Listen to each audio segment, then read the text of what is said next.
Morning.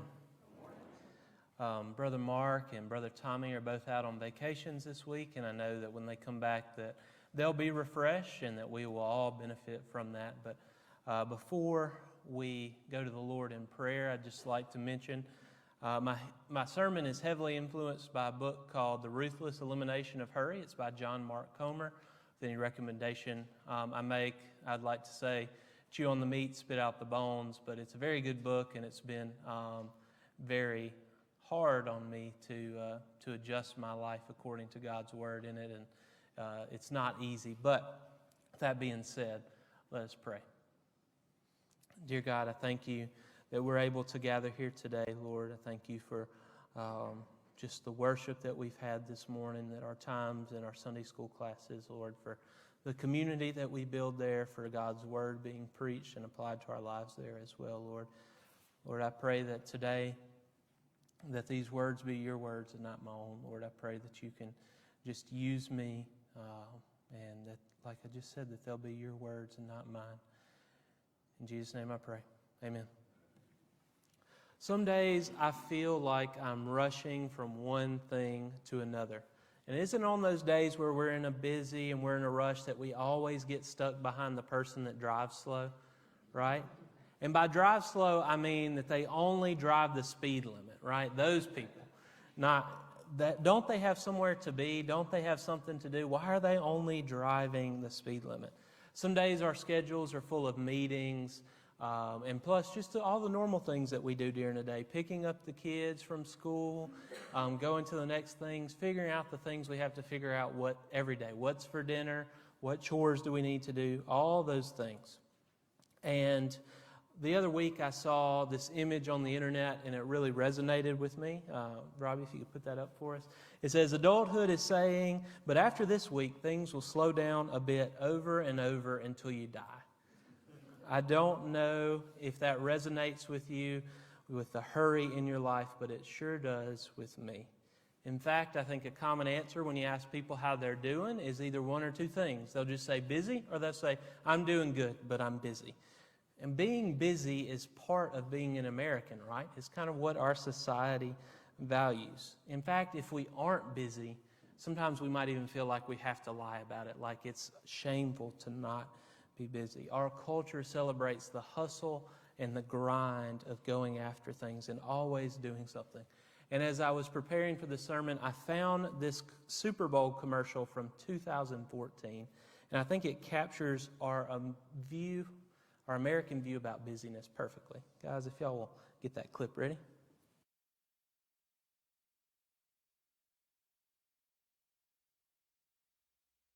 Why do we work so hard? For what? For this? For stuff? Other countries, they work, they stroll home, they stop by the cafe, they take August off. Off. Why aren't you like that? Why aren't we like that? Because we're crazy, driven, hard-working believers, that's why. Those other countries think we're nuts. Whatever. Were the Wright brothers insane? Bill Gates, Les Paul, Ali. Were we nuts when we pointed to the moon? That's right. We went up there, and you know what we got? Bored. So we left. Got a car up there, left the keys in it. Do you know why? Because we're the only ones going back up there, that's why. But I digress. It's pretty simple. You work hard, you create your own luck, and you gotta believe anything is possible. As for all the stuff, that's the upside of only taking 2 weeks off in August. N'est-ce pas?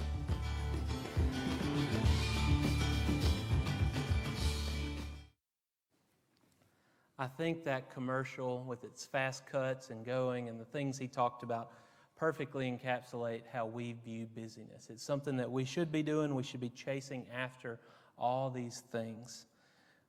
But maybe busyness has its downsides. Maybe it has an effect on us. And there's this poll called the Harris Poll. They look at Americans. Each year they do an annual poll about American stress. They did it this year in March, and they found that Americans are stressed out about a whole lot of things, right? There's a lot going on in the world to be stressed out about. They also found that participants in this poll, they were emotionally overwhelmed. They were fatigued with what was going on in their life and in the world.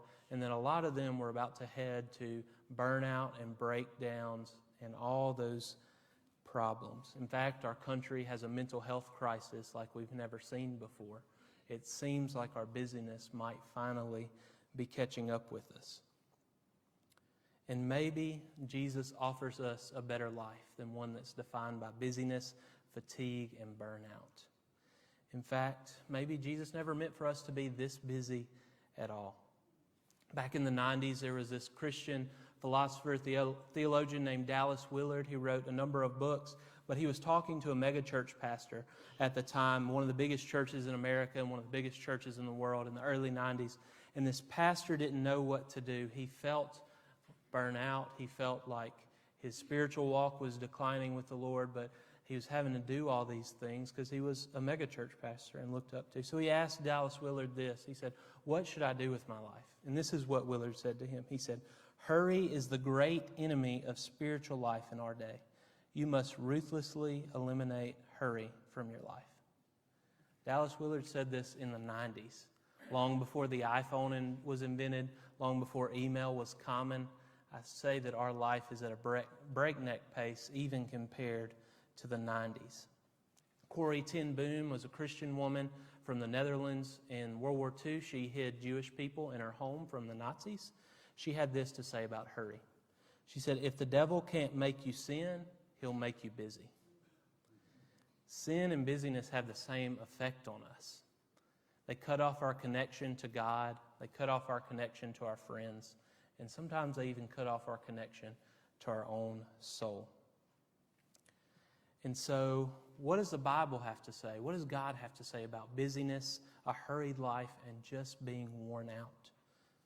Thankfully, Jesus invites us to a life that doesn't have to be defined by those things. If you'll turn with me to Matthew 11, verses 28 through 30. Probably a familiar passage to many of you and something that we should take comfort in.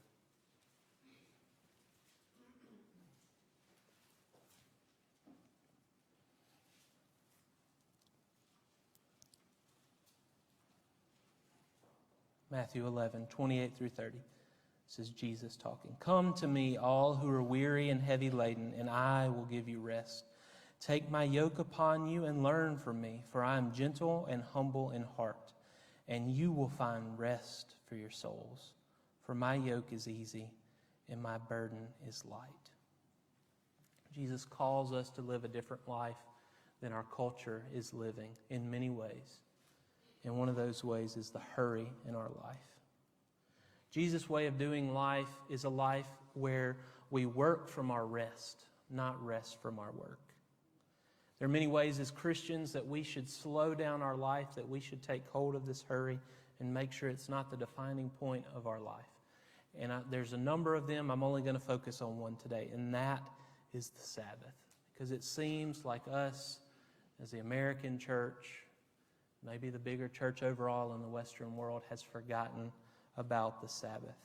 A pastor by the name of A.J. Swoboda wrote this about the Sabbath. He said this: "The Sabbath has largely been forgotten by the church, which has uncritically mimicked the rhythms of the industrial and success-obsessed West. The result? Our road-weary, exhausted churches have largely failed to integrate Sabbath into their lives as vital elements of Christian discipleship. It is not as though we do not love God. We love God deeply. We just don't know how to sit with God anymore." Ouch. That hurts. I want to make sure that we define the word Sabbath. The word Sabbath comes from the Hebrew word Shabbat, and it means to stop. Sabbath is simply a day to stop working, stop worrying, stop wanting, to simply stop. And we know that God, in fact, modeled this for us from the very beginning. God modeled the Sabbath for us. If you'll turn to Genesis 2, verses 2 and 3.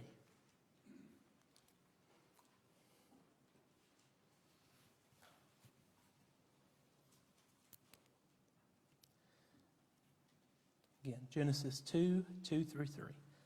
"By the seventh day, God completed his work which he had done, and he rested on the seventh day from all his work which he had done. Then God blessed the seventh day and sanctified it, because in it he rested from all his work, which God had created and made. God rested. Let's let that sink in for a second. God rested. Yeah, I'm more of an extrovert and I like to be busy. God rested. I have 3 kids at home and it's just not possible right now to have a Sabbath. God rested. We just got a new house and there's so many projects that we should be doing. God rested. Hopefully you get the point. God didn't rest because he needed a break. He rested because he knew he needed someone to model it for us. He knew that many of us would be obsessed with being productive and getting things done, and that many of us would hate to slow down. Because that's what we've been told time and time again by our society. You have to be productive. You have to work hard. You have to do all these things. Here's how to get more work done. Here's all these self-help books about how you can work faster and better. But God models and reminds us that rest is important too. Also find it interesting in the created story, God said everything was good that he made, but he blessed 3 things. He blessed the animals. He told them to be fruitful and multiply. He blessed people, told them to be fruitful and multiply. And finally, God blessed a day. I think God was really wanting us to understand something about the Sabbath. It's that the Sabbath is life-giving. He told the animals to multiply, that they would bring forth physical life. He told people to multiply, they would bring forth physical life. The Sabbath creates spiritual life in us when we observe it. It also renews us physically as well. So I want to point out that Adam and Eve were made on the 6th day of creation, right? That means that their first full day was a day of Sabbath with the Lord. They had a big task to do too. God had told them to be fruitful, multiply, subdue the earth, right? To be rulers of the earth. Adam could have said, God, I've got a lot of things to do. You made a lot of animals. I need to name them and figure out how to, build cities and do these things you've called me to. But God says, no, you're going to rest today. You're going to spend time with me, and then you can go out and work as well. We'll circle back to that idea of the Sabbath being life-giving. But if you'll turn with me in Exodus 20, and we'll start in verse 8. We're looking at the 10 Commandments here. And as you turn there, I'll give you a little bit of background. Israelites have come out of slavery. They've been under Egyptian slavery for about 400 years. They're about to be God's chosen people, start a covenant with God. And God was giving them commands and rules to live by. What does it look like to be God's chosen people? And so we're just going to look at the command to keep the Sabbath. So Exodus 20, verses 8 through 11. Remember the Sabbath day to keep it holy. 6 days you shall labor and do all your work, but the 7th day is a Sabbath of the Lord your God. In it you shall not do any work, you or your son or your daughter, your male or your female servant, or your cattle, or your sojourner who stays with you. For in 6 days the Lord made the heavens and the earth and the sea and all that is in them, and rested on the 7th day. Therefore the Lord blessed the Sabbath day and made it holy. So God's laying out the 10 Commandments for his people, and this commandment's a lot longer than the other ones, if you notice that. In fact, if the 10 Commandments were a pie chart just based off the words that it was used to give them, the Sabbath command would take up 30% of that pie chart. God wanted the Israelites to understand why they kept the Sabbath and why they should do it and what they should and shouldn't do at that time. After all, the Israelites had come out of slavery after 400 years, right? Generation after generation had been working as slaves for the Egyptians because the Egyptians had a hunger for more. They needed more cities, more buildings, more stuff. And the Israelites were the ones who provided that for them. Slaves don't get a day off. The Israelites weren't sure what that meant at first, I think. It didn't make sense to them. It was countercultural to what they had seen and done. In fact, if slaves couldn't work, they were probably killed, just from what we know and understand of that time. So God is calling them to a life where they work 6 days a week and take a day of just rest and worship. Now here's the thing. None of us are enslaved to another group of people right now, but we are enslaved to the idea of more, more, more. Our society is. We need more stuff. We need more things. We need a bigger house. In fact, we're so enslaved to this idea of more that we have these things called storage units, where we put all the stuff that doesn't fit in our home somewhere else so it'll have a place to stay. Did you know that America has 2.3 billion square feet of storage units? That means if we divided it up by each American, each of us would have 7 square feet of a storage unit. My point is that our culture says you're only worth what you have and what you can produce. God says you're worthy and invites us to a life that's defined by rest and worship. And then we work after we've rested and we've worshiped Him. We're important because we're made in God's image, not because of what value we bring to society in our work. That's something our world needs to hear today. You're important, you are loved, you are cared for because you are made in God's image. I can rest, you can rest because God rested first. In His commandment, God said the Sabbath is holy, it's set apart. God set apart a day, one day for us just to rest and worship. Something we should look forward to, it's something that we should be excited about. But most of us, instead of taking a Sabbath, we use it as another day to catch up on chores, get ready for the next week, work on that house project, whatever it is that we haven't been able to do in the rest of our busy, hurry lives. But God invites us to take one day of rest and worship. Before you just say, this is an old law just for the Israelites, we're under the new law, I'd like for you to turn with the New Testament with me in Luke 4, verse 16.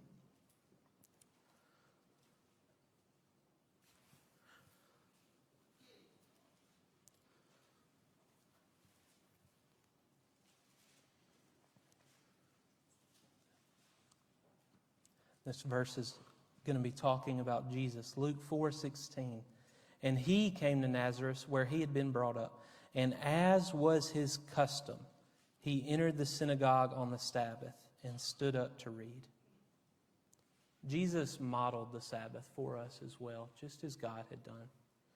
Jesus' custom was to observe the Sabbath by going to the synagogue or going to the temple. And if you also look at Jesus' life just in general, you never really see him in a hurry. You don't have a verse that says, and Jesus hurried off to the next town, right? We see Jesus stopping and resting. We find Jesus in the Gospels napping a lot, right? But Jesus got in trouble on the Sabbath too, because he would heal people. And the Pharisees defined that as work for whatever reason that they did. And the thing is the Sabbath gives life, is life-giving. So what better day for Jesus to heal someone physically than on the Sabbath? The Sabbath is about being made whole, and that is what Jesus is doing for a lot of people. When we practice the Sabbath, we heal spiritually as well. In fact, Jesus had this to say to some Pharisees in Mark 2:27. They were upset that Jesus' disciples had picked off the heads of grain and were eating them on the Sabbath. They viewed that as work, and Jesus responded to the Pharisees this way. Jesus said to them, the Sabbath was made for man, and not man for the Sabbath. The Sabbath is a gift that God has given us. Many Christians, though, today will take this verse out of context and say, it's, Sabbath was made for man, so I can kind of do whatever I want to on it. It's just kind of a gift that I don't have to follow this rule. But what they're missing out is the context of Jesus' society versus ours. Jesus' society was very legalistic about the Sabbath. The Pharisees had made all these extra rules about the Sabbath. This is work, this isn't. You can only walk this far. You can only do this. You can't light a fire. You can't do these types of things. And so they were very legalistic about following this rule. And so they missed God's heart behind it. And so we fast forward to our society. We're not legalistic about the Sabbath. Most of us don't even practice it. We're missing out on a gift that God has given to us. My hope is that through God's Word and through God modeling it at the very beginning and Jesus modeling it in the New Testament, that you'll consider really incorporating Sabbath into your life if you don't already. So here's the thing. You're going to ask, what does that look like in 2022 for me and my life and my stage of life? And so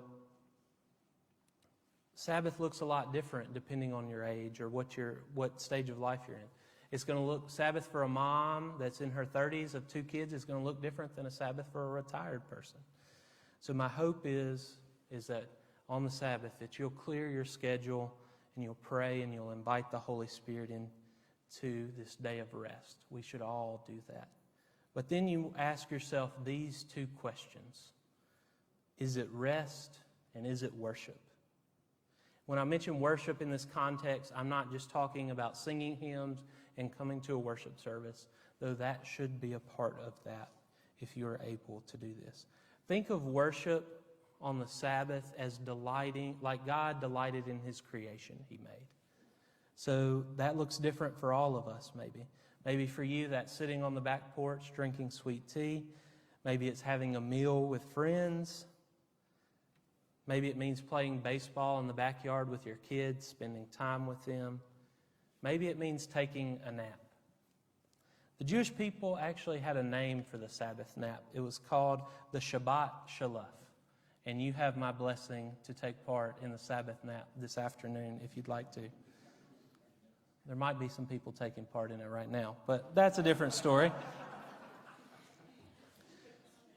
But students, elementary, high school, college, what if Sunday afternoon wasn't a day where you caught up on your homework and studied for that test that was tomorrow, but that stuff was already taken care of and you could rest physically and mentally? Doesn't that sound wonderful? Doesn't it sound wonderful that you don't have to work every day? You don't have to be productive today. Here's the thing, the Sabbath is going to be hard for us to do. A pastor once said the Sabbath is hard because it tramples on every idol America has. For some of us, we're so addicted to being productive, if we try to incorporate the Sabbath and rest, it's going to be like you're having withdrawals from a drug. And if that happens to you, that means that the Sabbath is working. It's a day where we just get to be with the Lord. And I hope that with that extra time you have in that day of not having to do chores, of actually resting, that you'll spend some extra time in God's Word and with prayer, reading His Word, worship music, whatever that looks like for you as well. The Sabbath is a day where we get our soul back after a long, tiring week. Walter Brueggemann, the theologian, said this about the Sabbath, and this is my main point today because I couldn't say it any better than him. People who keep Sabbath live all 7 days differently. So what if this church, the people of FBC Raymond, what if we took Sabbath seriously? What if we all started to incorporate that in our lives? I think things would look different. We would be excited to worship. I think our relationships would be different. Sometimes we're too busy to talk to people. We've got too much going on, or we've been hurried throughout our day, and then we say something to our spouse we didn't mean. We're short with our children because we've just been so hurried throughout the day over and over again. I think people would notice a change in us, like this said, because we live all 7 days differently. I think it would lead to spiritual conversations at our work, with our friends. They'd say, what's different about you? And you'd get to say, I'm taking a Sabbath every week. God gave us a wonderful gift. Let's honor and accept it for what it is, a gift to connect with Him and to rest from our busy lives. Some of you in this room, you might not be Christian. You might not have decided to follow Christ yet. And you might be worried and beat up, and the world is beating you down. Jesus says, "Come to me, all who are weary, and I will give you rest for your souls." Today is a day you can enter that rest and start to follow Christ. And I ask Brother Jordan to come down for our invitation. I ask Sam if he'd lead us in our invitation as well.